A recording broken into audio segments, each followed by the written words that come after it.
Praise lord. దేవుని నామానికి మహిమ కలుగును గాక. ప్రియ సహోదరులారా ఎలా ఉన్నారు? దేవుని మహాకృపను బట్టి ఈ సాయంకాల సమయమందు పరిశుద్ధాత్ముడు చిలువలో పలికిన ఈ 5వ మాట గురించి మనం జ్ఞాపకం చేసుకుంటున్నాం.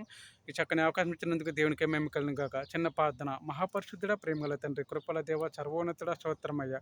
వందనాలు ప్రభు, వందనాలు తండ్రి, వందనాలు దేవ. నీకే మహిమ, ఘనత, స్తుతులు, స్తోత్రం తండ్రి. ఈ గొప్ప అవకాశం ఇచ్చిన స్తోత్రమయ్య. ప్రతి ఒక్క మాట సూటిగా మాట్లాడిన తండ్రి, 5వ మాట కోసం తండ్రి గొప్ప జ్ఞానాన్ని ఉపదేశించి గొప్ప సత్యను మాకు దయచేసి నీకే మహిమ, ఘనత, స్తుతులు, స్తోత్రం చెల్లించుకుంటే మా ప్రియ పరలోకపు నజరేయుడైన యేసుక్రీస్తు నామమున బతిమాలికని పాదించి వేడుకుంటున్నాను తండ్రి. ఆమె ఆమె ఆమె. యోహాను సువార్త 19వ అధ్యాయం 28వ వచనంలో ఈ రకంగా రాయబడి ఉన్నది. శిలువలో పలికిన 5వ మాట గురించి. అటు తర్వాత సమస్తమాయను అప్పటికి సమస్తమాయను యేసు ఎరిగి లేఖనములు నెరవేరినట్లు నేను దప్పుకుని చున్నానను. లేఖనములు నెరవేరటండి మన కోసం పైనుంచి దిగి వచ్చాడండి దేవాతి దేవుడు. మన కోసమండి, మన కోసమే. ప్రతి పాపమును భరాయించాడండి, ప్రతి శ్రమలను భరాయించాడు, ప్రతి నిందను భరాయించాడండి. లేఖనం ప్రకారంగా ఇలాగ జరుగుతాయని పరిశుద్ధాత్మ దేవుడు, ఏ పాపం ఎరగినట్టు ఆ పరిశుద్ధాత్మ దేవుడు మన కోసమే మానవ రూపంలో ఈ లోకానికి వచ్చింది.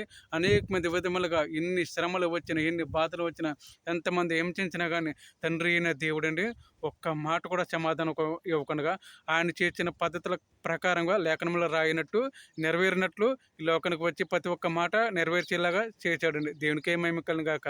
అదే మాటలో చూసుకుంటూ వస్తే కీర్తన గ్రంథం 69వ అధ్యాయం 21వ వచనంలో ఈ రకం కూడా రాయబడి ఉన్నదండి. జ్ఞానోదయం చూడండి. కీర్తన గ్రంథం 69వ అధ్యాయం 21వ వచనంలో ఏ రకంగా రాయబడి ఉన్నదో అదే మాట ప్రకారంగా నేను వారు చేదును నాకు ఆహారంగా పెట్టిరి, నాకు దుప్పి అయిన ఉన్నప్పుడు చెరుకును త్రాగనిచ్చిరి. ఏం త్రాగనిచ్చారండి? చెరుకును త్రాగనిచ్చారండి. ఎంత భయంకరం శ్రమలో బాధపడుతున్న తండ్రి అయిన దేవుడు ఏమండి ఉదయకాలం మధుకుని మధ్యాకాలం దాకా ఏ ఆహారం ముట్టుకోకుండా, ఏమండి కనీసం నీళ్ళు కూడా ముట్టుకోకుండా, ఎంత శ్రమ, ఎంత బాధ, ఎంత అవమానాలు, అనేక మంది విధములుగా అనేక మంది బాధలు భరాయించారండి మన కోసమే. నిజంగా సర్వసృష్టికర్త దేవుడు వాళ్ళ ముందట నిలబడి కూడా తండ్రి అయిన దేవుడు నిజమైన సృష్టికర్త దేవుడు అని తెలుసుకోక వాళ్ళలో ఎన్నెన్నో బాధలు పెట్టారండి. పరిశుద్ధాత్మ దేవుని ఎన్నెన్నో శ్రమలు, ఎన్నెన్నో అవమానాలు పెట్టారండి. ఎందుకంటే దేవుడు ఒక్క మాట కూడా సమాధానం అవ్వలేదండి. ఒక్క తలంపు కూడా వాళ్ళు లేకుండా క్షమించేలాగా వాళ్ళందరినీ ఏ పాపం ఎరగనట్టు తండ్రి అయిన దేవుడిని ఏ రకంగా హింస బాధ పెట్టినా వాళ్ళు క్షమించడానికి సిద్ధపడ్డాడండి మన పరిశుద్ధాత్మ దేవుడు. దేవునికే మహిమ కలుగును గాక. చూచారండి ఏ రకంగా రాయబడి ఉన్నదో, వారు చేదును నాకు ఆహారంగా పెట్టారంటే చూసారని వారు చేదును నాకు ఆహారంగా పెట్టారంటే. ఎందుకంటే ఆ చిలువలోనూ భయంకరమైన బాధల్లోనూ ఆకలితో అల్లాడిపోతుండగా, దాహంతో కొట్టుమట్లాడిపోతుండగా ఏం చేశారు చూసారండి? నాకు దప్పుకుని ఉన్నప్పుడు చెరుకును త్రాగనిచ్చారంట. చూచారండి అది ఎలా చుట్టారనుకున్నా దాన్ని దాహం తీసుకోవటానికి ఒక గుడ్డ చుట్టి గుడ్డలో ముంచి తండ్రి అయిన దేవునికి మూతి మీద ఇలా పామారండి. మూతి మీద పామారు. అవును కదండి. అది ఎవరి కోసమా ఆ బాధ, ఆ దాహం ఎవరి కోసమండి? ఆ దాహం తీర్చుకోవటానికి ఎవరి కోసం? మన కోసమే. మన కోసమే ఆ దాహం తీర్చుకోవటానికి తండ్రి అయిన దేవుడు ఈ రకంగా సిద్ధపరిచి ఉన్న మాట అండి. అదే మాట మనం ఇంకో దాంట్లో వివరిద్దాం. అదే కీర్తన గ్రంథం 67 చూడండి. 67వ అధ్యాయము మొదటి వచనంలో ఉంటుంది చూడండి అదే మాట.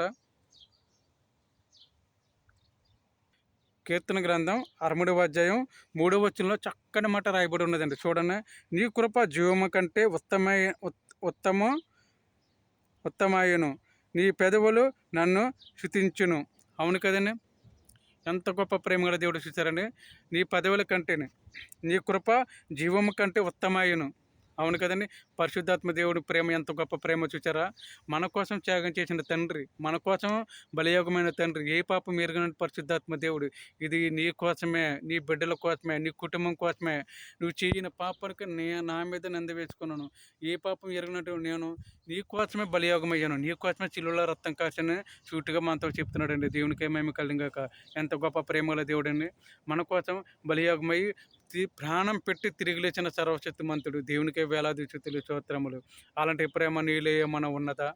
ఇక మీదట దేవుని ప్రేమ ఎలా ఉన్నది మనం రుచి చూసాం కనుక ఇక మీదట ఆయన త్యాగం, ఆయన ప్రేమ, ఆయన కృప ఎంత అద్భుతమైనదో మనం గ్రహించి మరొక్కసారి వెనక్కి తిరిగి ఆలోచిద్దాం. దేవునికే మహిమ కలుగును గాక.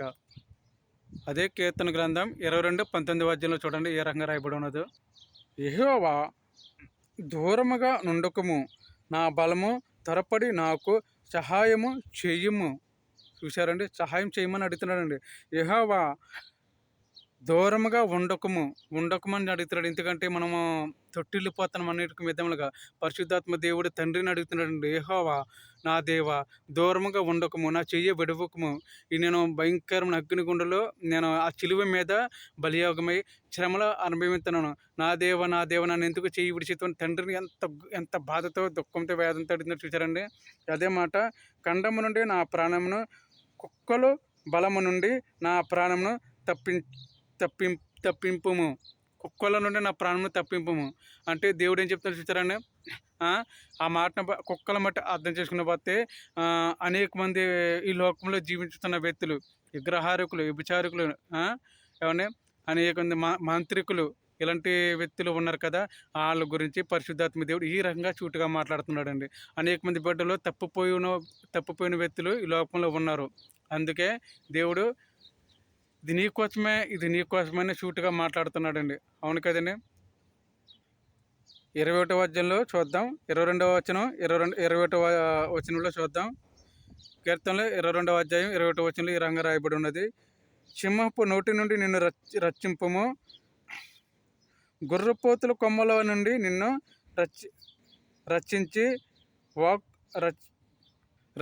నీకు ఉత్తరము ఇచ్చి ఉన్నాను. సింహపు నోటి నుండి తప్పిస్తానండి. సింహం ఎదురొచ్చినా నేను తప్పిస్తానన్నాడు. సింహపు దారిలో ఉండగా నేను తప్పిస్తానండి. చూసారా ఎంత గొప్ప దేవుడు. ఎలాంటి సింహం ఎదురైనా కానీ నేను ఆ దావుల నుంచి తప్పిస్తానండి. అలా అనుకుంటే మన పరిశుద్ధాత్మ దేవుడు సింహపు బోన్లో దానియేలు ఏ రకంగా పాటించేస్తే గొప్ప అద్భుతం కార్యం చేశాడని, అలా సింహాలన్నింటిలో నోర్మించలేదా? అందుని బట్టి మనం పరిశుద్ధాత్మ దేవుడు ఈ రకంగా రాసిపెట్టి ఉంచాడండి. దేవునికే మహిమ కలుగును గాక. యెషయా గ్రంథం 50వ అధ్యాయం 6వ వచనంలో మరొక మాట ఈ రకంగా రాయబడి ఉన్నదండి. కొట్టేవారికి నా వీపును అప్పగించి తిని, వెంట్రుకలు పెరిగి వేయవానికి నా చెంపలను అప్పగించి తిని, ఉమ్మి వేయవారికి అవమానపరిచే వారికి నా ముఖమును దాచుకునలేదు. ఎవరి ముఖం దాచుకోలేదండి? ఆయన ముఖం దాచుకోలేదండి. చూసారు ఎంత గొప్ప మాట రాయబడి ఉన్నదండి. కొట్టేవానికి నా ఈపుని అప్పగించాడంటే ఆయన కొట్టే బాధలో ఆయన ఈపు వెనకాల అప్పగించాడండి కొట్టుకోమని. అవును, అంతేకాదని ఎంత కొట్టుకుంటారో, ఎన్ని బాధలు కొట్టుకున్నా కానీ రేపు అన్నగడికి మీరు నా యొద్దకే రావాలి జాగ్రత్త అని చెప్పినా కానీ వాళ్ళు అర్థం చేసుకోకుండా మూర్ఖుల్లో ప్రవర్తించారండి. ఎందుకంటే పరిశుద్ధాత్మ దేవుడు శరీరాన్ని అప్పగించుకున్నాడండి. ఆయన శరీరాన్ని అప్పగించుకున్నాడు కనుక తండ్రి అయిన దేవుడు ఒక్క మాట కూడా సమాధానం ఇవ్వకుండా మౌనంగా ఉండిపోయాడు.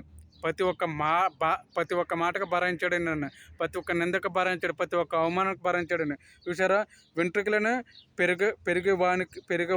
పెరిగే వారికి నా చెంపలను అప్పగించి తిని, ఒక చెంప కొడితే రెండో చెంప కూడా ముఖం తిప్పుకోమన్నాడండి ఆయన.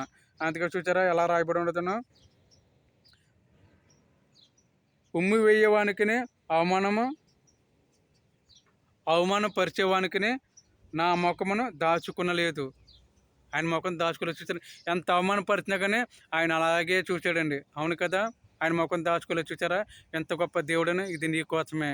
తండ్రి నీ దేవుడు ప్రతి ఒక్క శ్రమ, ప్రతి ఒక్క బాధ, ప్రతి ఒక్క నింద అది నీ కోసమే ఈ రకంగా రాయబడి ఉన్న మాటలండి. చూసారా, సిలువలో పలికిన 5వ మాటలో ఈ పరిశుద్ధాత్మ దేవుడు ఈ రకంగా రాసిపెట్టి ఉంచాడండి. దేవునికే మహిమ కలుగును గాక. ఈ కొద్ది వచ్చిన దేవుడు దీవించి ఆచరించి కాచిగా పండుగాక. ప్రార్థన. మహాపరిశుద్ధుడా, ప్రేమగల తండ్రి, కృపల దేవ, సర్వోన్నతుడా, స్తోత్రమయ్యా. వందనాలు ప్రభు, వందనాలు తండ్రి. చక్కని మాటలు వివరించడానికి చక్కని కృపను ఇచ్చినందుకు స్తోత్రమయ్యా. సిలువలో పలికిన 5వ మాట గురించి గొప్ప జ్ఞానాన్ని ఉపదేశించినందుకు వేలాది స్థుతులు స్తోత్రం తండ్రి. అవును ప్రభా, ఈ బాధలు ఈ నిందలు మా కోసమేనయ్యా. ఈ బాధలు ఈ నిందలు మా కోసమే తండ్రి. భయంకరమైన దెబ్బలు, భయంకరమైన అవమానాలు తండ్రి. ఆయన తండ్రి తండ్రి అల్లాడిపోతుండగా ప్రభా నాయన తండ్రి, నా దేవా నా దేవ నా చెయ్యి వింతికి విడిచితువని తండ్రి నేను దేవుని అడుగుతున్న దేవా తండ్రి, నీకే చుతులు చోత్రమయ్య, ఎంత గొప్ప ప్రేమల దేవుడు అయ్యా తండ్రి. నీ ప్రేమను ఎలుగుండు కూడా, నీ కృపను తెలుచుండు కూడా, నీ పరిశుద్ధాత్మ ఎరుగుండు కూడా తండ్రి నాయన అనేక మంది విధాలుగా పాపలను మునిగిపోతున్నాను దేవా, అపవాదుల చేతుల్లో చిక్కుకుపోతున్నాను తండ్రి నాయన.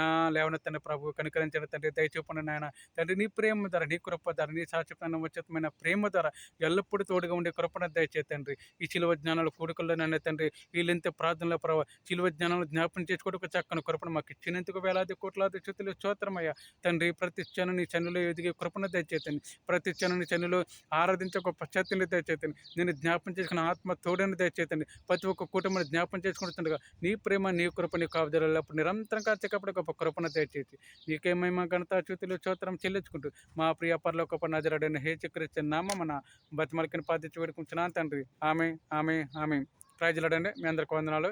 ప్రేమతో good night, good night, good night. ఏమన్నా తప్పులు వస్తే క్షమించండి. ఒక లైక్ కూడా చేయండి.